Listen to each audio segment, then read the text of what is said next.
Everyone, তনয়ার পাকশালাতে সবাইকে স্বাগত জানাই। যারা ফার্স্ট টাইম চ্যানেলটা ভিজিট করছো তাদের কাছে অনুরোধ রইল, চ্যানেলটা সাবস্ক্রাইব করো, পাশে থাকা বেল আইকনটি প্রেস করো যাতে নতুন নোটিফিকেশন তোমাদের সামনে চলে আসে।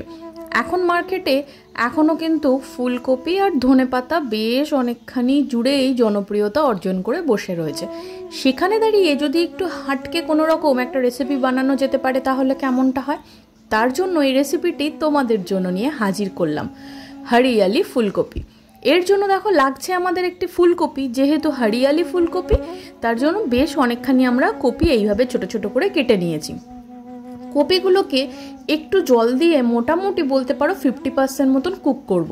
তার জন্য দেখো মা জলের মধ্যে নুন আর হলুদ দিয়ে খুব ভালো করে কিন্তু এই কপিগুলোকে আমাদেরকে খুব সুন্দর করে সিদ্ধ করে নিতে হবে। এখানে তোমরা মিক্স করেও কিন্তু ফুলকপির সাথে ব্রকলি দিয়েও করতে পারো, দুটোকে পাঞ্চ করে করলেও বেশ সুন্দর লাগে দেখতে। দেখো 50% মতন কুক হয়ে গিয়েছে। এবার এগুলোকে তুলে জল ঝরিয়ে রাখা রইল। সেম কড়াইতে দিয়ে দেওয়া হলো পরিমাণ মতন সাদা তেল। তেল দিয়ে ফুলকপিগুলোকে কিন্তু আমাদের গোল্ডেন ব্রাউন করে সুন্দর করে ভাজতে হবে। খুব বেশি গোল্ডেন ব্রাউন করে ভাজবো না যাতে একেবারেই নেতিয়ে যায়, মোটামুটি একটু গোল্ডেন ব্রাউন করে সুন্দর করে ভাজলেই, নুন ছাড়াই আমাদের এটা ভাজতে হবে। দেখো সুন্দর করে ভাজা হয়ে গিয়েছে আর গায়ে একটা সুন্দর গোল্ডেন কালারের কোটিংও পড়েছে। এই পর্যায়ে এসে এবার এগুলোকে আমাদের তুলে নিতে হবে। সম্পূর্ণটা তুলে নেওয়ার পর সেম কড়াইতে দিয়ে দেওয়া হলো পরিমাণ মতন কালো জিরে। কালো জিরেটা যখন চড়বড় করে উঠবে তার মধ্যে দিয়ে দেওয়া হলো আদা বাটা, কাঁচা লঙ্কা দিয়ে যখন মশলাটা খুব সুন্দর ভাজা হবে তখন একটা মিডিয়াম সাইজের পেঁয়াজ, যেটাকে আমরা গ্রেট করে রেখেছি, সেই পেঁয়াজটাকে কিন্তু আমাদের দিয়ে দিতে হবে। দিয়ে খুব ভালো করে কিন্তু আমাদের মশলাটার সাথে এটাকে ভাজা ভাজা করে নিতে হবে। দেখো মশলা খুব সুন্দর ভাজা ভাজা হয়ে যাচ্ছে। এবার একটু সামান্য জল দিয়ে দেওয়া হলো পরিমাণ মতন হলুদের গুঁড়ো, দিয়ে দেওয়া হলো পরিমাণ মতন জিরের গুঁড়ো, পরিমাণ মতন ধনের গুঁড়ো, সামান্য একটু লঙ্কার গুঁড়ো। তোমরা চাইলে এখানে কাশ্মীরি লঙ্কার গুঁড়োও অ্যাড করতে পারো। দিয়ে মশলাটাকে কিন্তু আমাদের খুব ভালো মতন কষাতে হবে। কষতে কষতে যখন মশলা থেকে খুব ভালো তেল ছাড়বে তখন সেই ভেজে রাখা এখানে ফুলকপিগুলো আমাদের দিয়ে দিতে হবে। দিয়ে কিন্তু খুব ভালো করে মশলার সাথে কষাতে হবে। যদি তাতে জলের প্রয়োজন হয় সামান্য একটু গরম জলও কিন্তু এখানে আমাদের অ্যাড করতে হবে। এবার দিয়ে দেওয়া হলো পরিমাণ মতন ধনেপাতা বাটা। এবার ধনেপাতা বাটাটাকে দিয়ে আমাদের কিন্তু খুব ভালো করে এই মশলার সাথে কষাতে হবে।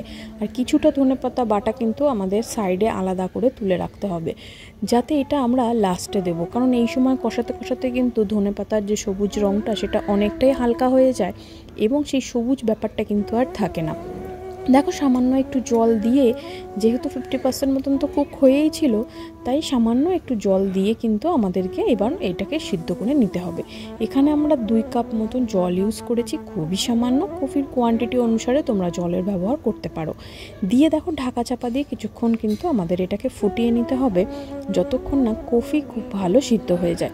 দেখো কফি কিন্তু খুব ভালো মতন আমাদের সিদ্ধ হয়ে গিয়েছে। এবার দিয়ে দিতে হবে লাস্টে একদম নামানোর কিছুক্ষণ আগে কেটে রাখা লাল টমেটোটাকে দিয়ে সামান্য একটু চিনি আর সেই বাঁচিয়ে রাখা ধনেপাতা, যেটাকে আমরা বেটে রেখেছিলাম, সেটাকে আমাদের এইভাবে অ্যাড করতে হবে।